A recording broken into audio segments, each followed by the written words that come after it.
Taiwan. This is Mother 13. I'm on my scooter today with my dog Babao along as my co-host. I just wanted to, what a fucking idiot.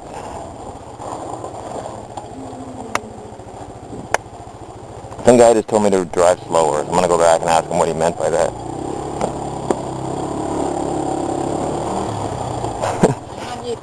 你感觉我骑快吗？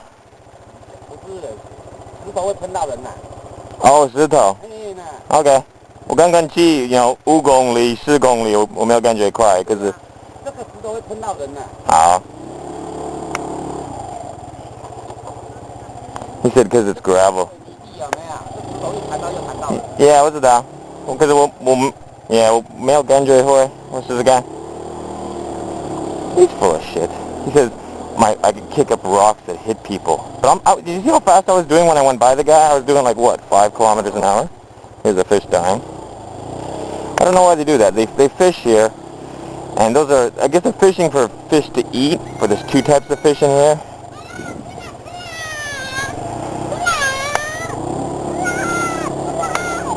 And yeah, it's just a poor child. I'm nice to him usually, but he can be a bit too much. He chases after me, and then a couple of minutes ago, I already went by here once today, and he asked me about the kid asked me about my dog, and I'm like, he was like, oh, I'm gonna go play with your dog. That's what he said, and I said, don't go near my dog because it bites. And then the kid goes, oh, it bites, and then he starts chasing after it and yelling, and I'm like, you know, I don't know, he's comes from a poor family and he's not properly raised, so you can't really blame him, but then again, maybe you can't. Well, I don't know, like, just give me a break. Someone tells you, don't touch my dog, it bites, and then the kid, like, runs towards my dog, and then my dog actually growled at it and barked at it, too, and then the kid keeps on running at it, and, you know, like, I don't know, like, all I know is that if I have children, they're gonna be raised properly.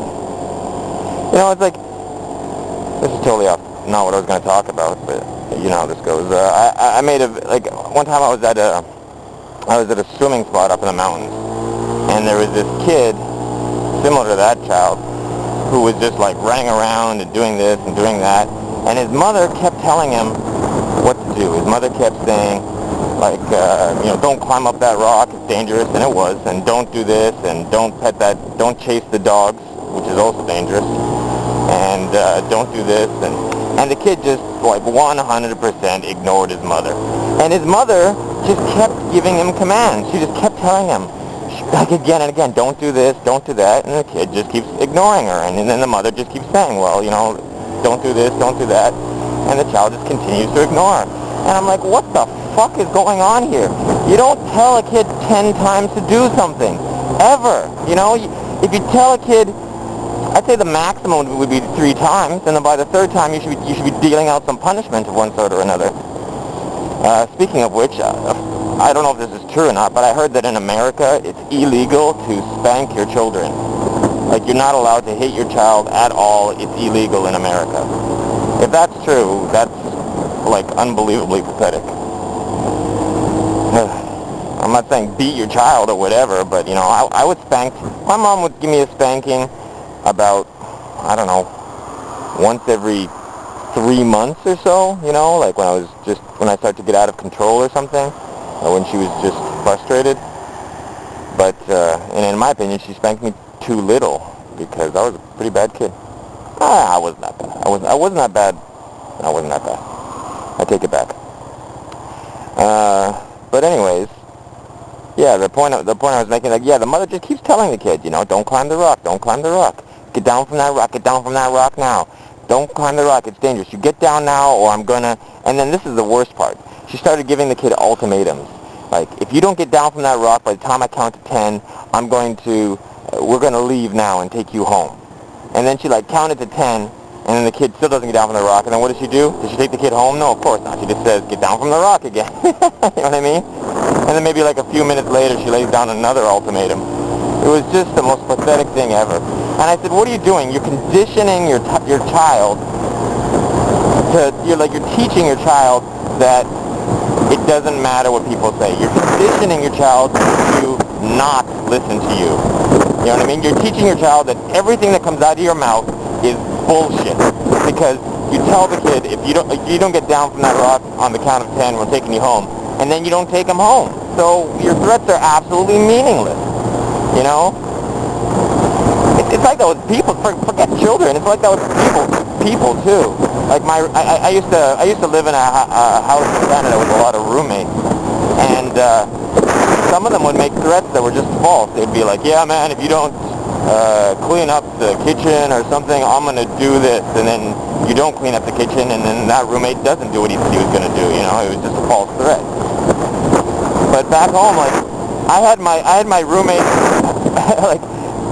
In general, when I made a threat, I followed through. And my threats would be severe, too. Like, you know, if you do this, I'm going to, like, shit on your pillow kind of thing. And that's a slight exaggeration. But, for example, there was no smoking in the house. There was a no smoking rule.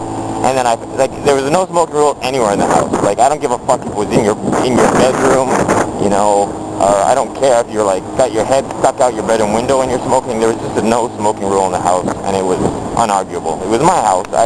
It was a condo that I owned, and I had roommates that were renting from me, but I lived there also.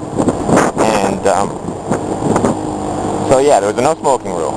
It was non-arguable. And one time I found one of my roommates had a girlfriend who smoked, and he was allowing her to smoke in his bedroom. I think she was blowing the smoke out the window, but she was using like a can as an ashtray. And I don't think she was smoking a lot in one day, but I think over a period of like a week or two, she was using the same can, and my roommate wasn't smart enough to dump the can out. So you had this can in his bedroom that was just full of you know, cigarette butts and ashes and whatnot. And then I was in his room one day, and I saw it, or I think his door was open, and then I saw the can that was full of ashes. And I just dumped it on his bed. And then he's like, "What the fuck?" And I'm just like, "Fuck you," you know, like, you just gotta, yeah. And then it was kind of funny because it got to the point where I could make false threats, and they'd believe them, you know. And it was just funny. Like I remember one time we were going to the mall, and one of my roommates, he didn't have a car. He didn't have a vehicle, and he enjoyed going to the mall, and it was kind of far away, and he enjoyed going. And I didn't go that often, so when I did go, he always wanted to come. So one day I was like, "Yeah, I'm going to the mall in 20 minutes. If anybody wants to come, yeah, you know, I'm leaving in 20 minutes." So I think there was like three guys, there was like four of us all together, me and three other roommates. I think at one point there was like four other, me and three other guys. And yeah, so where was I? Oh yeah, so I said I'm leaving in 20 minutes. He's just driving too slow. I'm honking for the car that's stuck behind him. I see a car stuck behind the slow car, and I honk at the car in front, even though he doesn't affect me, because I just pass him in the scooter lane.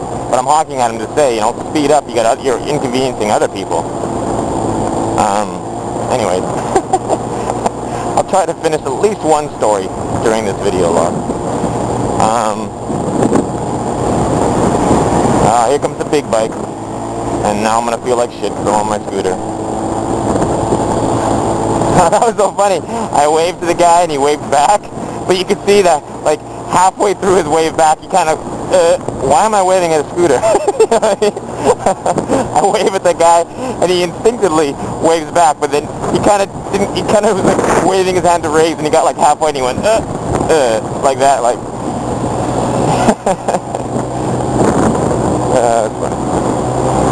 Anyways, okay, so I say, yeah, I'm leaving in 20 minutes. And then it's like the 20-minute mark comes, and I'm like, okay, I'm leaving. And then my roommate was like, he's like, one more minute. He just had a shower, and he goes, I'm just throwing on some jeans and a shirt. He goes, one more minute. I'm like, fuck 1 more minute. It's already fucking 20 minutes. Fuck you, I'm going. And then he comes running down the stairs in his towel, and he jumps into the car. And we're like, what are you doing? And he's like, well, you're leaving without me, so I'm just you know, I want to go to the mall. I know you'd leave without me if I tried to put on pants. And I'm like, okay. So it's kind of funny. He actually went to the mall like that, wearing just a towel. Like he got out of the shower and he jumped in the car with his towel on. So he went to the mall.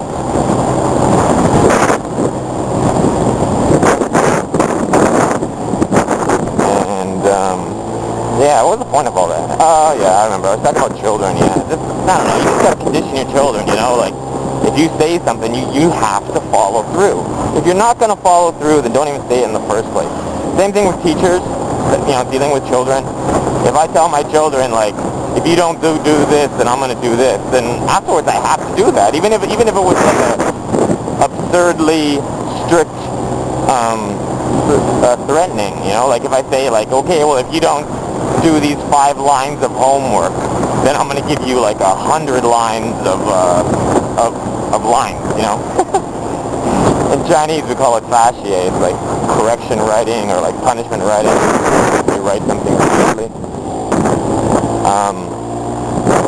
But in English, yeah, you just write lines. You know, they don't do 5 lines of homework. I give them 100 lines as punishment, which is, you know, really too much considering they just didn't do 5. But if I say it, then even if I regret it, I have to do it. Because, yeah. Okay, so I guess that's the first topic. It's just if you raise your children, you have to do what you say you're going to do, and you have to follow through with your threats.